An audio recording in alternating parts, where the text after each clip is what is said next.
요 근래 제가 TV를 보면서요, 재밌는 장면을 보았습니다. 어떤 배우가 차은우라는 배우 옆에 서면, 자신이 오징어 같이 느껴진다. 차은우 옆에 서기 그래서 싫다. 그 차은우라는 배우 옆에 서면 정말 오징어 같이 느껴진다라는 이야기를 들었습니다. 일반인 제가 보기에는 그 배우가요, 정말 못났지 않았어요. 제가 보기에는 훌륭하고 정말 멋져 보였어요. 그런데 차은우 옆에 서면 자신이 오징어 같다라고 표현하고 있더라고요. 제가 오징어 같다는 표현을 솔직히 잘 몰랐어요. 찾아보니까 말린 오징어처럼 평면적이다. 그러니까 차은우는 이렇게 정말 잘생겼잖아요. 그런데 자신은 너무 평면적이고 밋밋하고 못생겼다. 그래서 정말 재미없다. 이렇게 표현할 때 젊은 사람들이 오징어 같다라는 표현을 쓴다고 합니다. 여러분, 차은우가 도대체 누구지? 어르신들은 그렇게 생각할 것 같아요. 자, 차은우 한번 띄워주시기 바랍니다. 자, 한번 더 넘겨주세요. 이 친구가 차은우입니다. 자, 또 넘겨주세요. 또 넘겨주세요. 또 넘겨주세요. 네. 어르신들 보기에는 어떻습니까? 아, 예. 예. 여러분들이 만약에 저 차은우라는 배우 옆에 서면 어떤 마음이 들 것 같습니까? 한 대 때리고 싶다고요? 저희 아내한테 물어보니까 좋지 이렇게 얘기했어요. 분명히 제가 이렇게 목회를 하다 보면요, 우리 주변을 살펴보면 왜 저렇게 행동하실까 하는 분들을 만나게 돼요. 왜 그런 마음이 들면 의아해합니다. 왜 저분이 저렇게 행동하시지? 분명히 제가 보기에는요, 높은 잠재력을 가지고 있어요. 그리고 정말 조금만 노력하시면 그 하나님이 주신 그 잠재력이 있어서 참 잘 되실 분인데 의기소침해 있는 분들을 많이 발견합니다. 충분히 이길 수 있는 실력을 가지고 있음에도 불구하고 막상 이렇게 자신의 그 삶 속에서 이기지 못한 채 패배주의 또 열등감에 빠져 있는 분들을 보게 된다는 것이죠. 열등감에 가진 사람들이 어떠한 행동을 이렇게 가졌는지 몇 가지를 제가 이렇게 이야기를 했으면 좋겠습니다. 첫 번째, 어떤 사람은요, 그런 열등감에 빠져 있는 사람들은요, 충고나 이렇게 비판을 전혀 받아들이지 못해요. 받아들이는 것 같이 행동하지만요, 속마음으로 충고와 비판에 화를 냅니다. 지나치게 예민하게 반응하고요, 또 충고와 비판에 화를 내고요, 심지어 어떻게 하냐면 오히려 그 상대방을 공격하고 이렇게 비판하는 사람이 열등감이 있는 사람이에요. 또 그 사람은요, 자신이 인정받기 원하는 그 마음들이 억수로 큽니다. 그래서 말도 안 되는 자기 주장을 하고요, 자기 합리화를 해요. 왜냐하면요, 남들에게 자신이 부각되어야 하기 때문입니다. 자기 합리화하고 뭔가 일이 일어나도 항상 자기 합리화를 할 때가 많아요. 또 자기 주장이 아주 강하죠. 또 지나치게 자기를 나타내야 되기 때문에, 가시해야 하기 때문에 튀는 말을 하고요, 튀는 행동을 하기도 합니다. 그리고 또 옷을 입을 때도 가장 좋은 옷, 명품 옷을 입고 명품 시계를 차고 좋은 차를 타려고 해요. 또 돈이 많음을 나타내기도 합니다. 그게 뭐부터 온다고요? 열등감 때문에 오는 거예요. 또 그 사람이 좋아하는 사람이 어떤 사람인 줄 압니까? 자기 옆에 붙어서 아부하는 사람을 아주 좋아해요. 왜냐하면 자신이 그런 자로 인정받기를 원하기 때문이죠. 열등감이 있다 보니까 누군가 자기에게 좋은 소리를 막 하고 그러면요, 그 사람에게 휘둘리게 되어 있어요. 그래서 결국 어떤 일이 일어나냐면 그 아첨하는 사람에게 조정당하는 일을 경험하게 된다는 것입니다. 이런 사람이 누구라고요? 열등감에 빠져 있는 자입니다. 조금 전 나열한 사람들이 그러한 행동을 하는 이유는요, 마음속 깊은 곳에 뿌리 박고 있는 열등감 때문이라는 것입니다. 열등감이라는 것은요, 자기 자신을 자기 스스로 비하하는 거예요.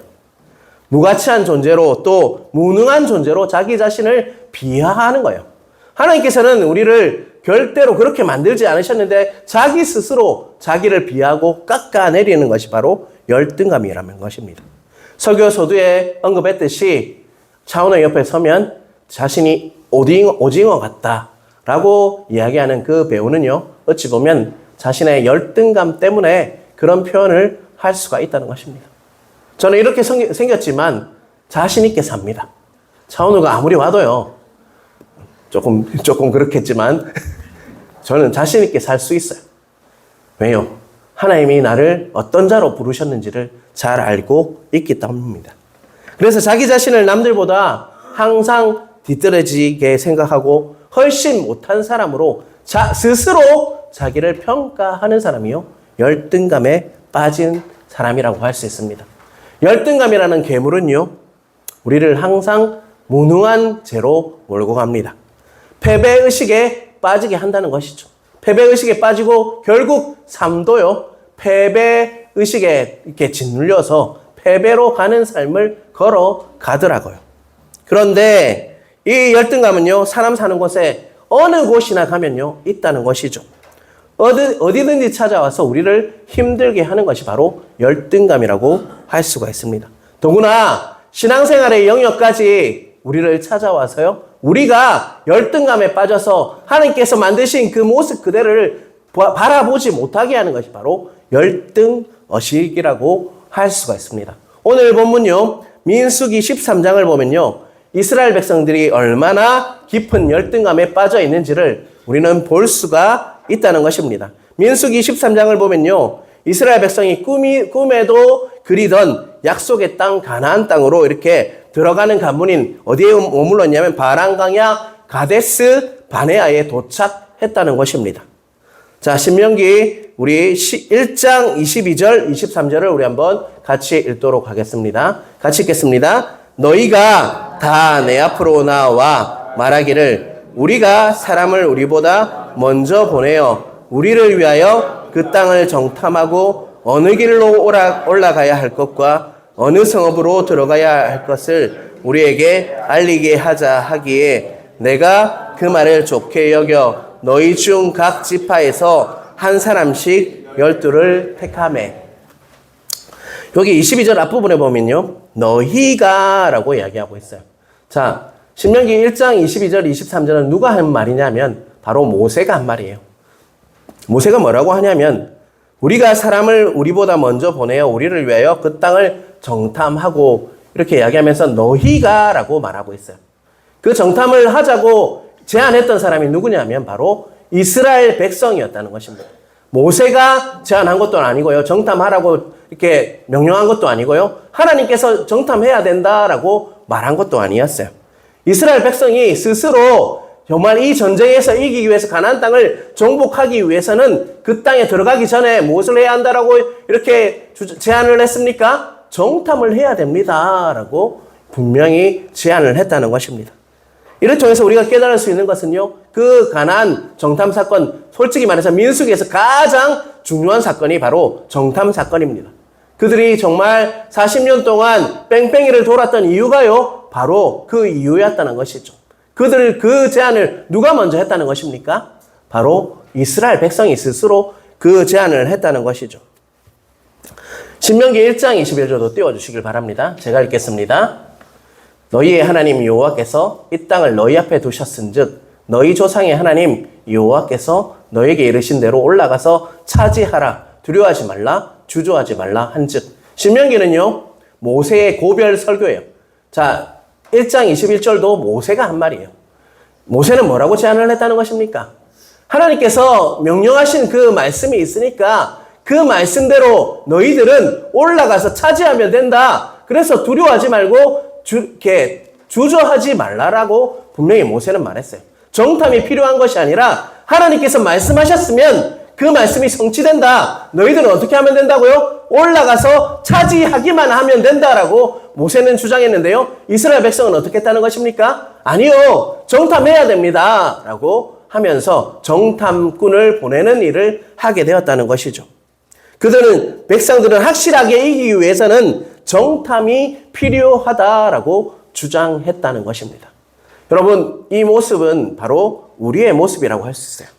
분명히 하나님께서 말씀하셨다면 우리는 그것을 어떻게 합니까? 믿고 순종하는 것이 우리가 해야 할 일인데 자꾸 우리는요, 우리의 방법대로, 우리의 생각대로, 우리의 제안대로 뭔가를 하려 하는 시도를 하고 있다는 것을 우리는 깨달으시길 바랍니다. 우리가 해야 할 것은 무엇입니까? 여호와께서 말씀하셨으니까 올라가서 차지하면 돼요.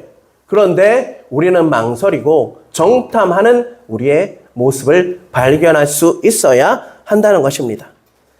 모세는요, 할 수 없이 그 제안을 받아들였어요. 그리고 하나님께 말씀을 드렸습니다. 하나님께 아뢰었죠. 하나님께서는 그것을 허락하셨습니다. 자, 민수기 13장 1절 2절 우리가 오늘 읽었던 본문인데요. 뭐라고 하시냐면 여호와께서 모세에게 말씀하여 이르시되 사람을 보내어 내가 이스라엘 자손에게 주는 가나안 땅을 정탐하게 하되 그들의 조상의 가문 각 지파 중에서 지관된 자 한 사람씩 보내라. 하나님께서 뭐 하셨다는 것입니까? 그 정탐해야 된다는 이스라엘 백성의 제안을 받아들였다는 것이죠. 그래서 가나안 땅을 정탐하게 분명히 그런데 이 말을 하고 있어요. 이스라엘 자손에게 주는 가나안 땅을 내가 이스라엘 자손에게 주는 가나안 땅을 정탐하라고 이미 주셨다는 거예요. 그런데 너희들이 그렇게 주장하니까 내가 그것을 허락할게. 그런데 각 지파의 지휘관을 뽑아서 한 사람씩 보내라라고 하나님께서 말씀하셨다는 것입니다. 자, 그 결과를 오늘 지금부터 우리 보기 원합니다. 민수기 13장 25절에서 28절 우리 천천히 한번 읽어볼까요? 40일 동안 정탐하기를 마치고 돌아와 바람광야 가데스에 이르러 모세와 아론과 이스라엘 자손의 온 회중에게 나와 그들에게 보고하고 그 땅에 가히를 보이고 모세에게 말하여 이르되 당신이 우리를 보낸 땅에 간즉 가연 그 땅에 젖과 꿀이 흐르는데 이것은 그 땅의 가을이니이다. 그러나 그 땅 거주민은 강하고 성읍은 견고하고 심히 클 뿐 아니라 거기서 아낙 자손을 보았으며 조금 전에 읽었던 25절에서 28절까지 말씀은요 객관적으로 이야기하고 있어요. 자, 모든 사람이 12명의 그 정탐꾼들이 똑같은 이야기를 했어요. 그 땅은 뭐가 흐르는 땅이라고요? 젖과 꿀이 흐른다 이렇게 이야기했고요. 그런데 그 땅에는 뭐가 있다는 것입니까? 거주민이 있는데 심히 크다라고 얘기했고 그 성읍은 아주 견고하다. 그 성이 견고하다. 객관적으로 12명이 똑같이 이야기했어요. 그런데 보면 30절부터 두 파트로 나눠집니다. 2명과 10명으로 나눠져요.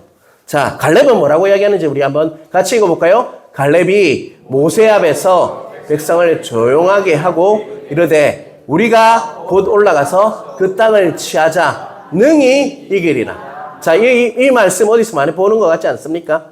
분명히 모세가 했던 말처럼 우리가 곧 올라가서 그 땅을 뭐 하자고요? 차지하자, 취하자, 능히 뭐라고요? 이기리라. 갈렙과 여호수아는 2명은요 그렇게 정탐한 내용을 이야기하고 있어요. 자, 그런데요, 자, 나머지 10명의 평가를 지금부터 우리 한번 보도록 하겠습니다. 제가 읽겠습니다. 눈으로 따라와 주시길 바랍니다. 그와 함께 올라갔던 사람들은 이르되 우리는 능히 올라가서 그 백성을 치지 못하리라. 그들은 우리보다 강하니라 하고 이스라엘 자손 앞에서 그 정탐한 땅을 악평하여 이르되 우리가 두루 다니며 정탐한 땅은 그 거주민을 삼키는 땅이요 거기서 본 모든 백성은 신장이 장대한 자들이며 거기서 네피림 후손인 아낙 자손의 거인들을 보았나니 우리는 스스로 보기에도 메뚜기 같으니 그들이 보기에도 그와 같았을 것이니라. 아멘. 민수기 13장은요 여호수아 그리고 또 갈렙 두 사람이 이렇게 한 그룹이었고요. 나머지 10명이 그룹이었어요. 10대 2로 나눠지게 되었다는 것입니다. 33절의 끝부분에 보면요. 뭐라고 자신을 평가하고 있습니까? 스스로 보기에도 메뚜기 같다. 자기가 자신을 무엇과 같다라고 평가하고 있죠? 바로 메뚜기 같다. 그들 앞에 서니까 메뚜기 같다. 내 모습이 메뚜기 같더라. 라고 평가하고 있다는 것이죠. 메뚜기 컴플렉스, 거인 컴플렉스라고도 합니다. 상대는 거인인데 나 자신은 작은 메뚜기에 불과하다라고 평가하는 거죠. 제가 설교서두에 차원우를 들었는데요. 차원우 옆에 서니까 내가 오징어 같다라고 평가하는 것이 바로 그런 표현이라고 할 수 있습니다. 사랑하는 성도 여러분, 왜 이스라엘 백성은요, 이런 열등의식, 패배의식에 사로잡혔을까요, 여러분? 여러분, 오늘 본문을 통해서 우리는 우리 안에 있는 그런 열등감, 패배의식이 왜 일어났는지를 우리가 볼 수 있어야 합니다. 저도 아닌 것 같지만 열등의식도 있고요. 패배의식도 우리 안에 있어요. 우리 동일하게 성도님들 안에도 열등의식이 있어요. 그런데 그 원인이 무엇인지 오늘 본문을 통해서 깨닫는 은혜가 있길 주님의 이름으로 축원합니다. 그들은 여전히 애굽살이 종살이 하던 그 노예 건성이 그 안에 있어서 그랬을까요? 그런데 오늘 본문은요, 우리에게 말씀하고 있습니다. 분명히 그런 문제가 아니라는 것이죠. 노예 건성 때문이 아니라 바로 믿음의 문제라고 우리에게 오늘 본문은 우리에게 말씀하고 있다는 것입니다. 뭐라고요? 믿음의 문제라는 것입니다. 아직도 이스라엘 백성은요, 하나님을 믿지 못하고 있기 때문에 자신을 메뚜기 같다라고 평가하고 있다는 것입니다. 여러분, 그들은 어떤 광야를 목격했던 자였습니까? 자, 홍해 앞에 섰습니다. 홍해가 어떻게 됐습니까? 갈라지는 것을 목도했던 자였어요. 보았던 자들입니다. 또 반석에서 무엇이 나오는 것을 보았습니까? 물이 솟아나는 것을 보았어요. 마라의 쓴물을 정말 마실 수 있는 물로 바꿔주신 분이 누구십니까? 하나님이셨다는 것이죠. 그리고 정말 배가 고플 때 무엇을 보내주셨습니까? 하늘에서 뭐가 내리게 하셨습니까? 만나를 내리게 하셔서 그 매일매일 만나를 제공해 주심으로 정말 매일매일 그것을 일용할 양식을 주심으로 살아날 수 있게 하신 분이 누구십니까? 하나님이셨다는 것이죠. 그런데 그 이스라엘 백성이 아직도 무엇을 하고 있습니까? 하나님을 온전히 신뢰하지 못하고 있다는 것입니다. 아직도 하나님을 믿지 못하고 있다는 것이 그것이 자신을 평가하는 기준이 되어버렸다는 것입니다. 과연 이것이 비단 이스라엘 백성만의 문제일까요? 바로 우리의 모습이 바로 이 모습이라는 것입니다. 우리도요, 성경의 하나님, 기적의 하나님을 믿는다고 하면서요, 우리 자신의 인생에서 어려움이, 환경이 이렇게 조금 어려워지면 우리는 어떻게 합니까? 하나님 앞에서 바로 이와 같이 고백해요. 나는 메뚜기 같구나. 내 환경 상황 보니까 메뚜기 같구나. 라고 고백할 때가 많다는 것입니다. 또다시 믿음 없는 사람처럼 행동할 때가 많고요. 또다시 믿음 없는 사람처럼 말할 때가 많다는 것입니다. 여러분, 우리의 말을 한번 돌아보십시오. 이번 한 주, 지난 한 주 우리가 말했던 것을 한번 돌아보시길 바랍니다. 나는 메뚜기 같구나 라고 고백하고 살지는 않았는지요. 그것은요, 무엇의 문제라고요? 믿음의 문제라는 것을 꼭 기억하시는 은혜가 있길 간절히 바랍니다. 우리는 신앙생활을 한다고 하면서 불신앙하며 살아가는 것이 바로 우리 자신의 나의 모습이라는 것입니다. 자, 로마서 1장 17절 우리 한번 같이 크게 읽겠습니다. 복음에는 하나님의 의가 나타나서 믿음에 이르게 하나니 기록된 바 오직 의는 믿음으로 말미암아 살리라 한가. 여러분, 믿음으로 산다는 것은요, 언제 어디서나 믿음으로 사는 것을 말합니다. 환경과 상황, 나에게 닥친 상황으로 인해서 믿음으로 살지 않는다면 그것은 믿음으로 사는 것이 아니라는 것이죠. 믿음으로 사는 것은요, 어떤 상황이건 언제 어디서나 믿음으로 사는 것을 배워가며 내 삶에 적용하는 것이 바로 믿음으로 살리라, 믿음으로 말미암아 살리라 하는 의인은 믿음으로 말미암아 살리라. 칭의로 인해서 믿음을 주시고 우리가 정말 어렵게 된 삶을 사는 것은요, 어디서나 언제든지 믿음을 취하며 살아가는 삶이 바로 우리의 삶이라는 것입니다. 민수기 13장 30절을 보겠습니다. 갈렙이 모세 앞에서 백성을 조용하게 하고 이르되 우리가 올라가서 그 땅을 취하자 능히 이기리라 라고 고백했던 것이 바로 어떤 상황과 그 앞에 정말 견고한 성이 있고 또 정말 안악 자손들 거인족이 있을지라도 우리가 곧 올라가서 하나님께서 말씀하셨기 때문에 그 말씀 때문에 내가 믿음으로 그것을 취하면 나에게 승리를 주실 것이다 라고 믿는 것이 바로 신앙생활이라는 것을 잊지 않으시는 여러분 되시길 간절히 바랍니다. 우리는 종교생활을 하는 것이 아니에요. 그냥 주일날 나와서 출석 도장 찍었으니까 그냥 괜찮겠지 하고 사는 것은요, 종교 생활이에요. 하지만 하나님이 주신 말씀을 믿으며 그 약속의 말씀을 성취될 것을 믿으며 능히 이기리라 라고 고백하며 사는 것이 신앙생활이라는 것을 잊지 않으시는 여러분 되시길 간절히 바랍니다.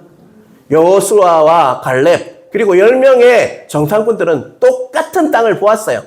그렇지만 그들의 평가는 어땠다는 것입니까? 달랐다는 것이죠. 그 이유가 무엇입니까? 바로 믿음의 문제였다는 것을 잊지 않으시는 여러분 되시길 간절히 바랍니다. 14절 9절 뒷부분을 함께 읽겠습니다. 띄워주시길 바랍니다. 다만 여호와를 거역하지는 말라. 또 그 땅 백성을 두려워하지 말라. 그들은 우리의 먹이라. 그들의 보호자는 그들에게서 떠났고 여호와는 우리와 함께 하시느니라. 그들을 두려워하지 말라 하나. 그들은 노란 글자로 뭐라고 적혔습니까? 우리의 먹이다. 여러분, 여러분의 환경에, 상황에 지금 우리를 힘들게 하는 뭔가 있습니까? 그것들은 뭐라고요? 우리의 먹이라! 라고 말씀하고 있습니다. 선포하시길 바랍니다. 그들은 뭐라고요? 우리의 먹이다. 다른 말로 뭡니까? 우리의 밥이다! 라고 말씀하고 있다는 것입니다. 오늘 우리의 삶에서 여전히 함께 하심을 참으로 믿는다면요.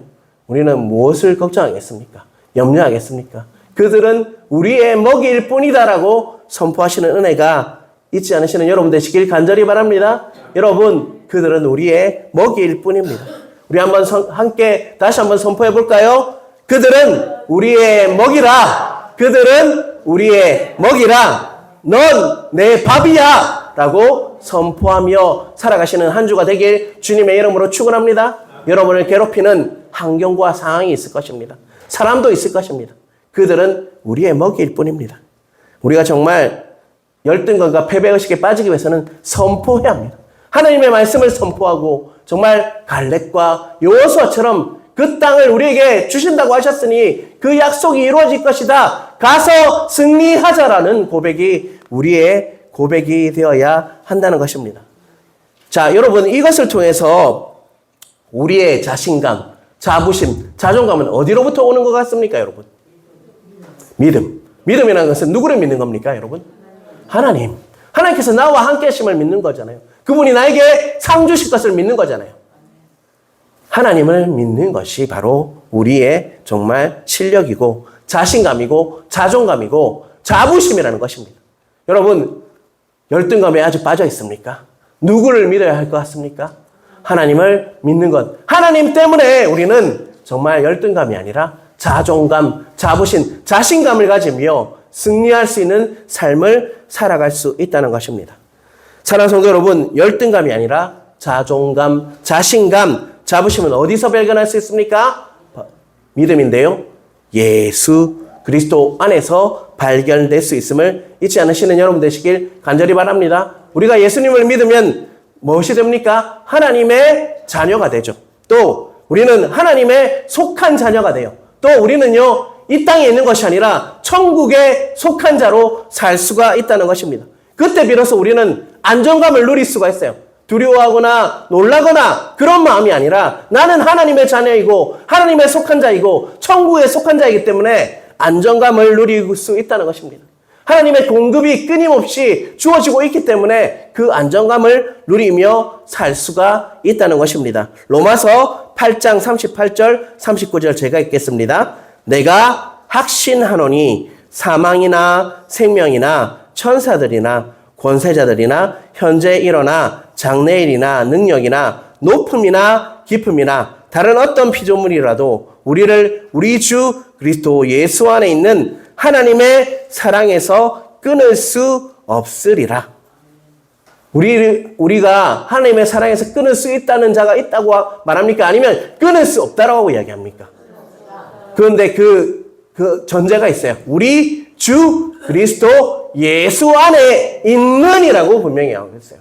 우리가 주님 안에 있을 때요, 예수 그리스도 안에 있을 때, 예수님의 피에 정말 의지하며 살아갈 때, 예수님을 믿는 그 믿음으로 살아갈 때, 우리는 하나님의 사랑에서 결코 끊어지지 않는다라고 로마서 8장 39절은 우리에게 말씀하고 있다는 것입니다. 또한 고린도전서 6장 19절 20절 우리 한번 같이 읽겠습니다. 너희 몸은 너희가 하나님께로부터 받은 바 너희 가운데 계신 성령의 전인 줄을 알지 못하느냐. 너희는 너희 자신의 것이 아니라 20절 같이 읽겠습니다. 큰 소리로 읽겠습니다. 값으로 산 것이 되었으니 그런즉 너희 몸으로 하나님께 영광을 돌리라. 분명히 예수님 안에 있을 때 우리 안에는 자존감, 자부심, 자신감을 가지게 된다고 했어요. 그런데요, 오늘 20절에 보면 우리를 무엇으로 샀다라고 얘기하고 있죠?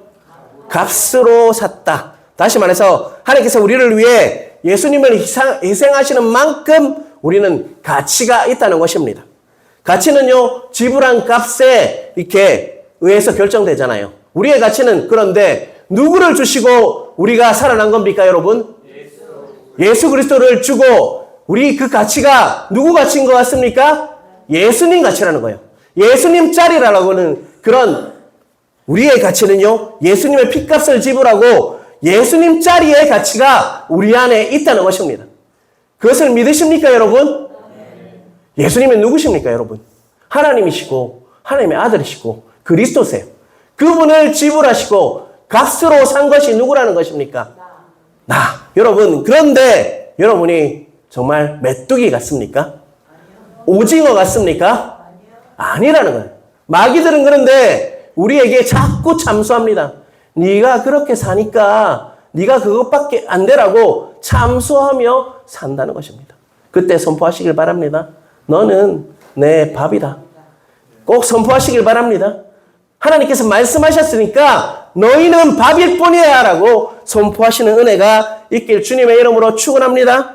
여러분, 우리는요, 나는요 정말 가치 있는 자입니다. 왜냐하면 나는 예수님 짤이기 때문입니다. 여러분, 예수님의 핏값으로 예수님의 그 값으로 산 것이 바로 나이기 때문에 정말 가치 있는 자가 누구라고요? 바로 나 자신임을 잊지 않으시는 여러분 되시길 간절히 바랍니다. 자, 로마서 8장 27절 그런 자에게 어떤 것이 주어지는지 우리 한번 같이 읽겠습니다. 그러나 이 모든 일에 우리를 사랑하신 이로 말미암아 우리가 넉넉히 이기느니라. 아멘이십니까? 자, 여러분, 우리를 사랑하시는 분이 누굽니까? 삼위일체 그 하나님께서 우리를 어떻게 하신다고요? 사랑하시는 이로 말미암아 우리가 넉넉히 이긴다는 이 말씀을 취하시는 은혜가 있길 간절히 바랍니다. 사단들은 네가 메뚜기 같아라고, 네가 오징어 같다라고 우리를 계속적으로 속입니다. 하지만 말씀을 취하시길 바랍니다. 우리를 사랑하시는 이로 말미암아 넉넉히 이기느니라. 아멘. 그 말씀을 취하심으로 이번 한 주도 승리하시는 은혜가 있길 주님의 이름으로 축원합니다. 사랑하는 성도 여러분, 우리는 메뚜기가 아닙니다. 당신은 예수 그리스도의 형상을 닮은 하나님의 사람입니다. 하나님의 아들, 딸이십니다. 그것을 믿으시길 바랍니다. 늘 당당하시길 바랍니다. 그 안에서 늘 당당하시고, 왜냐하면 우리가 당당할 수 있는 이유는요, 바로 예수님 때문입니다.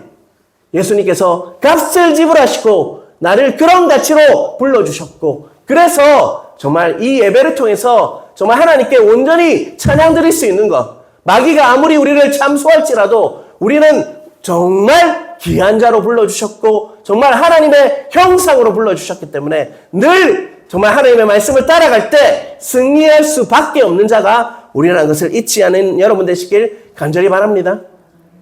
여러분, 우리가 직면한 문제에 우리의 시선을 두면요, 언제나 문제들 앞에 우리가 메뚜기가 될 수밖에 없어요. 하지만 우리의 문제를 바라보시는 것이 아니라 문제보다 크신 하나님을 바라보며 그곳에 시선을 둘 때요, 우리에게 주어지는 것은 무엇일까요? 바로 그들이 우리의 밥이 되는 현상을 보게 될 것이라는 것입니다. 여러분, 똑같은 것을 바라봐도요, 다른 사람 다르게 평가합니다, 여러분. 그런데 그것이 뭐의 문제라고요? 믿음의 문제임을 잊지 않으시는 여러분 되시길 간절히 바랍니다.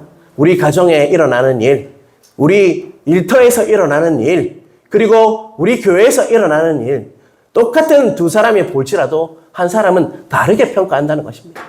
뭐의 차일까요? 바로 믿음의 문제라는 것입니다.